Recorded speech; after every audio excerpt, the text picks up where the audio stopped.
नमस्कार दोस्तों। कविता अपने माता पिता की बहुत लाडली थी। 3 बड़े भाइयों की बहन थी। कोई भी चीज मांगने पर उसी वक्त सामने हाजिर हो जाती। पूरे घर में रौब था उसका। पूरे परिवार और नौकरों पर राजकुमारी की तरह हुक्म चलाती थी कविता। स्कूल में भी पूरा रौब था उसका। बड़े घर की लाडली जो थी वह। ऐसे ही उसने कॉलेज में दाखिला लिया। उसके ठाट बाट बड़ी गाड़ी में आना जाना, हर दिन नया फैशन देखकर हर कोई उससे दोस्ती करना चाहता था। थोड़े ही दिनों में उसके बहुत से दोस्त बन गए।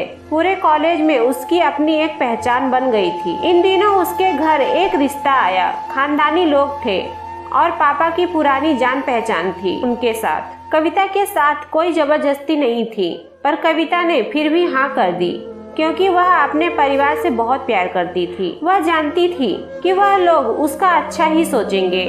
लड़के का नाम राज था। राज काफी पढ़ा लिखा और समझदार लड़का था। ससुराल वाले भी बहुत अच्छे थे।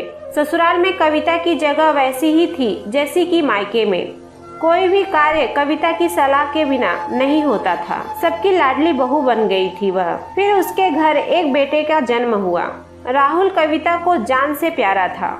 पोता पाकर ससुराल वाले तो फूले नहीं समाते थे।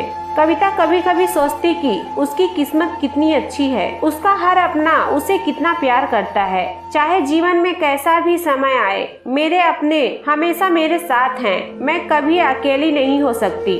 कितनी खुशकिस्मत हूँ मैं। पर शायद कविता की खुशियों को उसकी अपनी ही नजर लग गई थी। एक दिन वह मायके जाने की जिद कर बैठी। राज को बहुत काम था, लेकिन वह फिर भी उसे ले गया। रास्ते में उनकी गाड़ी अन्य गाड़ी से टकरा गई। कविता, राज और राहुल बहुत बुरी तरह से जख्मी हो गए।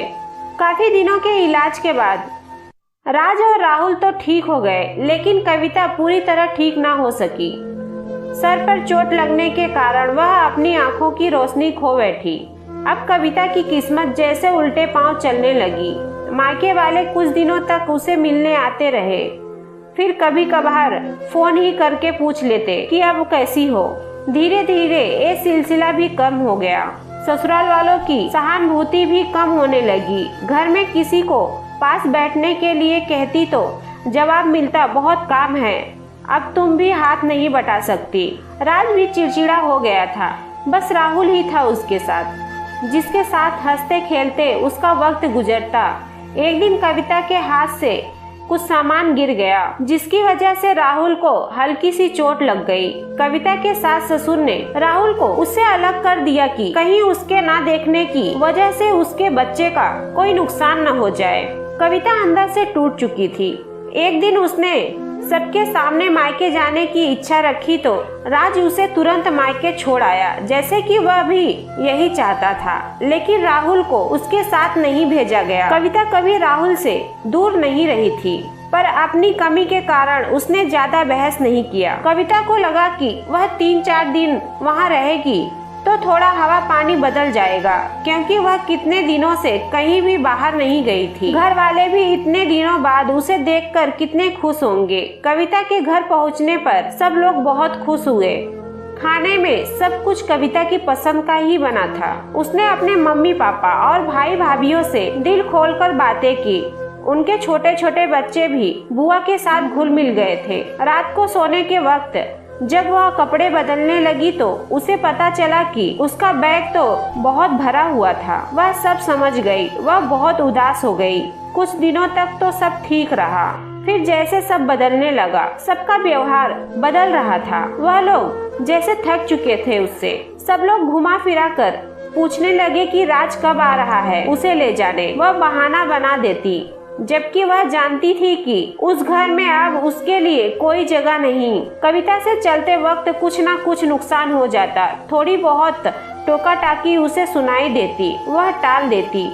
एक दिन उसके हाथ से लगकर एक कीमती फूलदान टूट गया। छोटी भाभी ने बहुत हंगामा मचाया। कविता के माता पिता रोज रोज के झमेलों से तंग आ गए थे। उन्होंने राज को खुद से फोन कर दिया। राज कविता को अपने घर ले गया। कविता को अपने परिवार वालों से ये उम्मीद नहीं थी। जिस कविता के कहे बिना घर में एक पत्ता भी नहीं हिलता था, उस घर के लिए वह अब बोझ बन चुकी थी। राज के साथ ससुराल आते वक्त वह बहुत खुश थी, क्योंकि वह अपने घर जा रही थी। अपने जिगर के टुकड़े राहुल के पास, परंतु यह खुशी भी कुछ पल ही की थी। सारा बंदोबस्त पहले ही किया हुआ था। कविता को सीधे ऊपर वाले कमरे में पहुंचा दिया गया। राहुल से दूर रहने की सख्त चेतावनी दी गई। एक काम वाली लता को उसकी जिम्मेदारी सौंपी गई। उसके खाने पहनने जैसी जरूरतों का ध्यान रखती। कविता ज्यादातर चुप ही रहती। कभी कभी काम वाली लता से थोड़ा बतिया लेती। उसके जरिए राहुल का पता चल जाता। सबकी लाडली बेटी और बहू सबके लिए लाडली से बोझ बन चुकी थी। दोस्तों, क्या एक कमी की वजह से कविता के ससुराल वाले और मायके वाले सही कर रहे थे? आपकी क्या राय है? हमें कमेंट करके जरूर बताइएगा।